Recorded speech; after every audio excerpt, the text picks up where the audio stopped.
Kaso nang hello ne parlo Kanghon Kaso nang hello ne karjong lo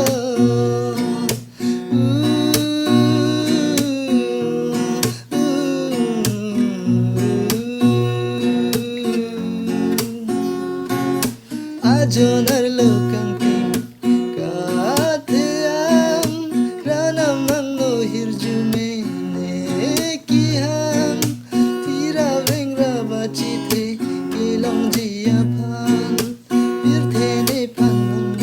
nang pache thanam judu ne akan hon do thir het na Kanghon Kaso nang hello ne parlo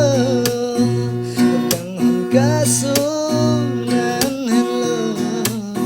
ne karjong lo nang phanja di dam de te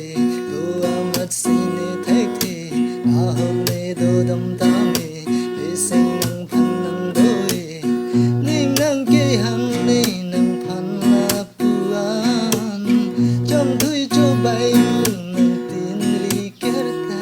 ahok sakit rana mase me Kanghon Kaso nang hello ne parlo Kanghon Kaso